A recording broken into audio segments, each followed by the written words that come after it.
અંબાજી પંથકમાં ધોધમાર વરસાદના કારણે બજારોમાં અને નીચાણવાળા વિસ્તારોમાં નદી જેવી સ્થિતિ સર્જાઈ, જેના કારણે વાહનો ખોટવાતા અને દુકાનોમાં પાણી ઘૂસતા જનજીવન પ્રભાવિત થયું। અંબાજીના હિંમતનગર હાઈવે માર્ગ પાણીમાં ગરકાવ થઈ જતા રાહદારીઓ ભારે મુશ્કેલીનો સામનો કરવો પડ્યો। બીજી તરફ મેઘમહેર થતા ખેડૂતોમાં આનંદનો માહોલ છવાયો। હવે તેઓ ખેતી કાર્યોના શ્રી ગણેશ કરશે।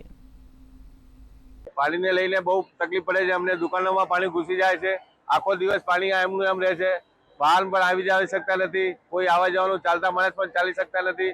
આ પાણીનો કાયમી નિકાલ કરવો જોઈએ ગ્રામ પંચાયતે। આ અમારી ગ્રામજનોની કાયમી અપીલ રહે છે। દર વર્ષે આની આ જગ્યા પાણી ભરાઈ જાય છે। અમારે શક્તિપીઠ અંબાજીમાં જે રીતે સવાર બાદ વરસાદની એકદમ ધમાકેદાર એન્ટ્રી થવા પામી છે અને વરસી રહેલા ધોધમાર વરસાદને લઈને જે છે અંબાજીમાં બજારોમાં જે છે પાણીની નદીઓ વહેતી હોય તેવા દ્રશ્યો સામે આવી રહ્યા છે અને અંબાજીના બજારોમાં જે છે એ ધસમસતા પાણીના પ્રવાહ જોવા મળી રહ્યા છે। આપ જે રીતે જોઈ રહ્યા છો અંબાજીના બજારો જે છે એ બજારોમાં આજે જે વરસાદ વરસ્યો છે એ વરસાદને લઈને જોવા એવું મળી રહ્યું છે કે ચોમાસાના મંડાણ થઈ ચૂક્યા છે અને હવે જે ચોમાસાના મંડાણ થતા ખેડૂતોમાં ક્યાંક ને ક્યાંક રાહત ચોક્કસ પણ જોવા મળી રહી છે અને આ જે વરસાદ જે છે એ ચોક્કસપણે ખેતી લાયક હોઈ શકે છે અને ખેડૂતો જે છે એ પોતાની જમીન ખેડવાની શરૂ કરશે અને આના લીધે જે છે આ ચોમાસાના જે ખેતી લાયક વરસાદ છે આ ખેતી લાયક વરસાદને લઈ ખેડૂતોને જે ખુશીનો માહોલ છે અને હાલ તબક્કે જે ખેડૂતો ખેતીવાડી કરશે અને હાલ તબક્કે જમીન પૂછી કરી અને પછી એનું